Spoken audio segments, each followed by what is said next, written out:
Ashama harka fuunee hordoftoonni abduu moobaayil abbii jijjiirtan hundi keessanuu baga jiraattan baga deebiidhaan gara chaanaala kiyyaa dhuftan warra jalqaba dhuftan abduun jedhama abduu moobaayil abbii subscribe godhaa maatii keenyatti dabalamaan isiniin jedha har'a immoo waa'ee barumsaatiin qabadhee isiniif dhufe waa'ee barumsaa kanaan isin jala badeetiin jirami waa'ee barumsaa kanaa baduuf osoo hin taane akkuma amma dura isin beeksisee jiru jechuudha abbaa gadaa bareentuu irratti yeroo dhihootiin eegala obsaan eeggadhaa garuu jidduutti waan natti tole yeroon arge asirrattis isiniif maxxansaa akkasuma abbaa gadaa bareentuu irratti illee isiniif maxxansaa jechuudha maaliin qabadhee isinii dhufe photoshoppiin akkamitti dalagama fakkeenyaaf fotoon kun akkuma agartan kana jechuudha Caffeeraamis Aluulaa Salamoon Abduu feekii kan hojjetamedha jechuudha fotoodhaan akkanaatii fi kan kana fakkaatan waan barbaanne alaabaa feene walitti diqaalomsinee hojjechuu alaabaa tokkonis hojjechuu irra guddaa alaabaa walitti diqaalomsinee walitti miksinee nama lama alaabaa tokko uffisnee nama tokko dhiifama nama tokko alaabaa lama uffisnee akkamitti hojjanna kan jedhu isin agarsiisa baay'ee isin fayyada jedheeti yaada barumsi akkanaa kuni tokkoffaa photoshoppiin akkamitti hojjetama kan jedhu isin barsiisa lammaffaa immoo photoshoppiin maan sunuu mee kan akkanaa kun ni jiraata waan jedhu dhugaa fi soba addaan beekuudhaaf isin gargaara jechuudha sadaffaa immoo itti fayyadamuudhaaf waan tokko hojjettanii itti fayyadamuudhaaf photoshoppii fakkeenyaaf waan kana fakkaatu yeroo waan tokko isin agarsiise tokko miti kan haala saniitiin waa dhibba hojjetuu dandeessan jechuudha kanaafuu karaa salphaadhaan gattaa'ee isin agarsiisa akkanumaatti waliin tura jalqaba irratti application kana gabbuufattu application kana amma durallee isin barsiisee jira waan ta'eef akka qabdan abdiin qaba Play Store irra seentanii jechuudha Pix Art jettaniitti katabdan Pix Art kunoo isa kana jechuudha application kana ni qabdan jeetii yaadaka yeroo hedduu isin barsiisee jira waa'ee application kana keessattuu warroon YouTube hojjettan Facebook irratti wantoota garaagaraa edit godhuu barbaadanii fi waa hedduu hojjeta jechuudha mobile irratti application kuni bakka kompiitaraan sila Photoshop biraa ittiin hojjetan Adobe hojjetan inni kun moobaayilaan nama hojjeta baay'ee takka isin fayyadaa jechuudha tole hayya isa kana eega gabbuufanne sagaleen kiyyoo isin jijjiirame dhiifama qufatu na jira utaalloo diifkaka jechuudha tole hayya eega isa kana gadi buufanne isa keessa seenaa jechuudha kunoo inni isa kana jechuudha isa kana irratti ni tuynaa eega isa irratti tuyne booda haala kanaan nuuf banaa haala kanaan yeroo inni nuuf bane iddoo ida'uu jala tanarratti ni tuyna eega ida'uu irratti tuyne booda gubbaa kanarra fotoodhaan ani keessaa qabu naaf fidaa jechuudha all foto tayyitara irratti tuqeetiin foto fedhu keessaa filadhaa jechuudha eega haala kanaan all foto irratti tuqee fakkeenyaaf mee amma foto kam hojjedhee isin agarsiisa foto fakkeenyaaf mee amma kabareefu kana Ali jechuudha Caffeeraamis maaliif kun barumsa nama irrumatti isin barsiisuuf malee yookiin ammoo isa Photoshop hojjechuu barbaadeetii miti jechuudha fakkeenyaaf amma kan Aluulaa Salamoon kana isin agartanii har'a social media irratti hedduminaan faca'ee jira inni kunis fake jechuu kiyyaa miti beeki inni kun kan dhugaa ta'uu danda'a t-shirt akkanaa hodhachuu danda'a tarii ammoo fake akkanaallee hojjetuu danda'a jechuudha tole hayyee kan Ali kana irratti tuqa eega haala kana kan Ali irratti tuqee akkanatti inni naaf dhufe booda jala kanarra meeshaalee garaagaraatu jira jechuudha kan ittiin hojjetanii akkana gara mirgaarraa gara bitaatitti akkanatti asarkisee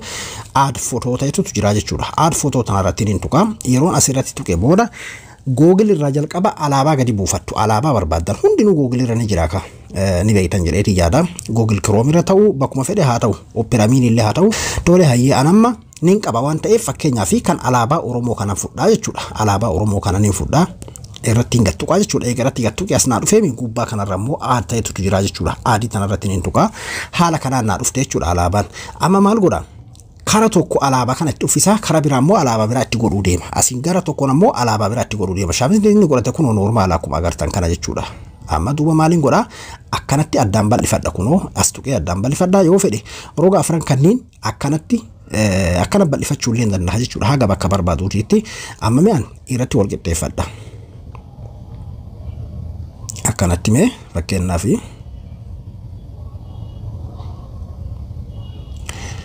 akkanatti jajallisuun as tuuxanii jalliftanii inni kunoo bakka jallattuu qaba achi tuuxaniitti akkanatti jallifattan jechuudha kunoo akkanatti aga bakka ceekuu isaa irratti jechuudha akkanatti jechuudha bifa kanaanii akkanatti ayyee anama fakkeenyaaf ifamaa akkanatti irra wal qixxeeffadha jechuudha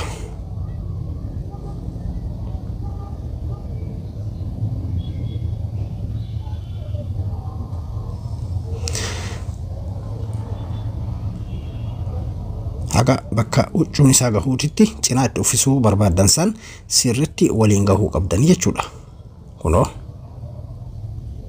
haala kanaan amma akkanatti itti uffisee jira jechuudha. Egaa akkanatti itti uffisee booda gubbaa kanarra buronqiitu jira, shookii waa wahii naqantu jira isii irratti tuqa.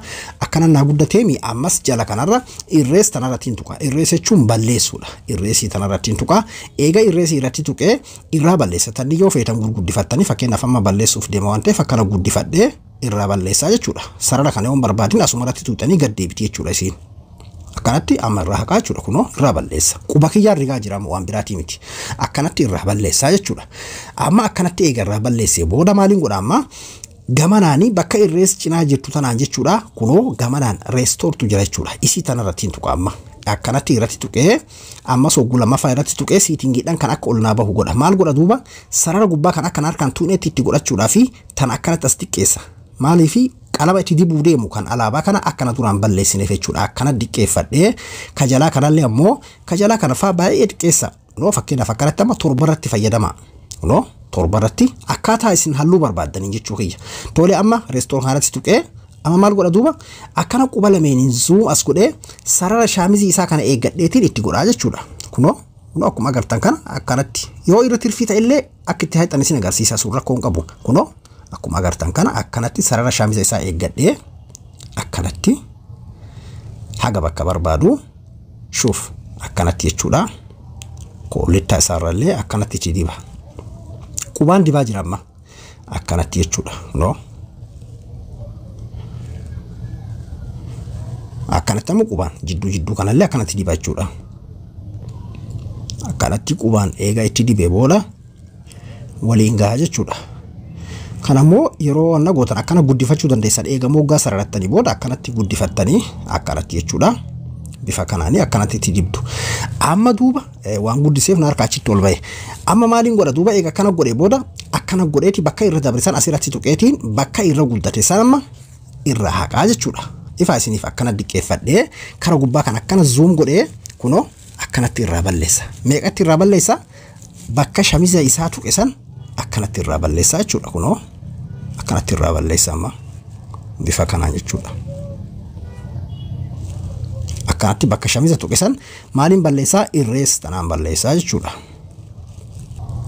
Eega haala kanaan irraa balleessee maal godha amma raayitii tan hogguu takka tuqa. Laman tuqinaa raayitii yoo lama tuqitan seefsiin harkaa ta'a. Takkatti bichituu tan raayitii gubbaatan jechuudha. Akkanatti tuqee gaaddidduun kun akkanatti irra jiraami. Amma jala kanarra jechuudha kanneen keessa akkanatti irra sarkisee akkanatti qurra sarkisee jechuudha. Isii tanarratti tuqa amma. Asirratti tuqa. Eega asirratti tuqee katabbii kanneen keessaa kanaa bareechuu filadha. Fakkeenyaaf kunoo normaal jedha, screen jedha, multiply jedha akkanatti. Haala kanaanii kafeetan keessaa filadhu. Amma kunis fakkeenyaaf bareedaadha. Maaltiin kunillee bareedaadha jechuudha. Akkanatti ka irra bareedu huccuu keessan keessaa kan irra bareedu filattu jechuudha. Kunoo fakkeenyaaf akkanatti irraas ooftanii irracha ooftanii kan barbaadan filattu.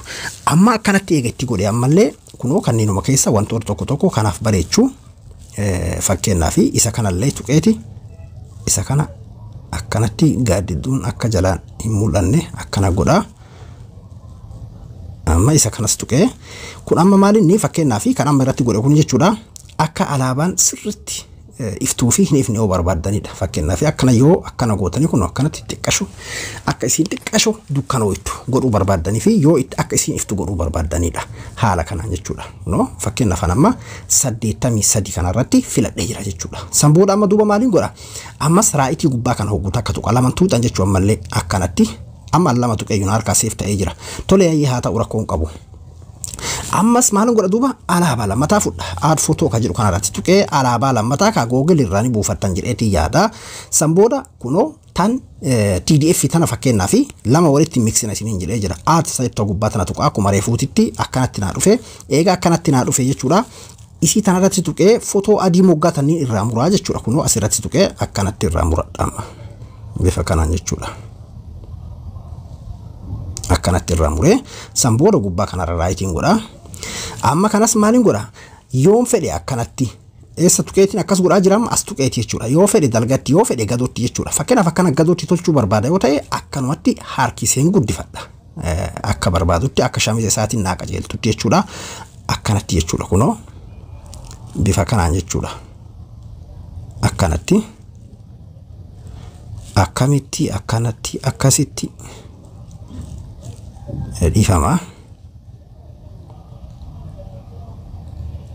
akkanatti jechuudha irratti wal qixxeessaa jira amma irratti wal qixxeeffadhee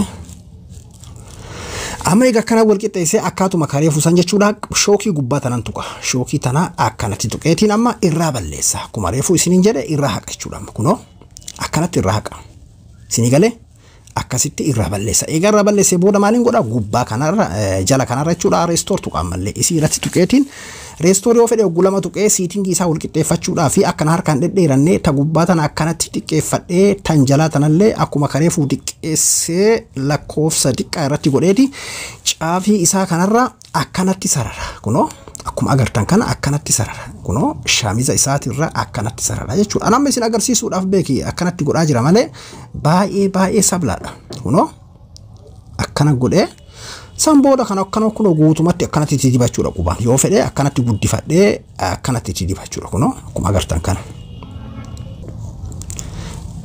duuba akkanatti eega itti dibee booda amma maaltu naafi amma sarara irra daddabre kan irraa muruudhaa fi gamanatti as deebi'e ammallee isii tanarratti deebi'eetiin isii tana amma akkuma reefuutitti kunoo diqqeeffadhee jechuudha san booda akkana zoom godheeti bakka inni irra itti achi dabre kana irraa balleessaa jechuudha no irraa balleessaa akkanatti irraa balleessaa jechuudha no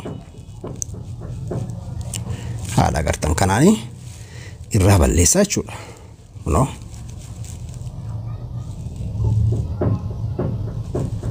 baay'ee sablaadha kunoo kana ka waan qubaan dalagamu waan ta'eef abbaa barbaade hojjechuu danda'a shooppiillee akkanumatti barattan jechuudha jechuun waan hundaa hojjechuu akkanumatti karaan ittiin barattan karama kana jedheeti yaada baay'ee isin fayyada kunoo akkanatti jechuudha moggaa isaarra eega akkanatti irraa haqee fixee booda raayitii oguu takka tuqa ammallee gubbaa kana oguu lama takka tuqan jechuudha akkanatti amma eegaan godhee booda ammas jala kana ka hin dagatina jala kanarraa ammas maaliin godha akkuma karee fuutti armara tuqadheetiin kanneen keessaa kamtu irra keessaa bareeda kan jedhu fakkeenyaaf inni kun bareedee jira amma eega amma inni kun akkanatti naaf bareede anamma isinuma agarsiisuuf isiniin jedhee jira kaa xiqqashoo akkana irraa sarkisee asirratti tuqeemee fakkeenyaaf xiqqashoo akka inni huccuudhaan wal naa fudhatu akkanatti jechuudha haga isin barbaadan irratti akkanatti tolfadha fakkeenyaaf eega akkanatti tolfadhee naaf bareedee murteessee yoon itti barreessuu barbaade kunoo teekisteetu jira wantoonni garagaraa kan itti daballu hedduutu jira anamma garuu viidiyoon akka isinitti hin dheeranneefiin laftumatti isin agarsiise jechuudha hatta manaaxirii kana alaabaa itti kaayuu ni dandeenya jechuudha alaabaa Oromoo manaaxirii kana irratti kaayuu ni dandeenya jechuudha haala kanaan tolfatta maal goona duuba gubbaa kanarra iddoo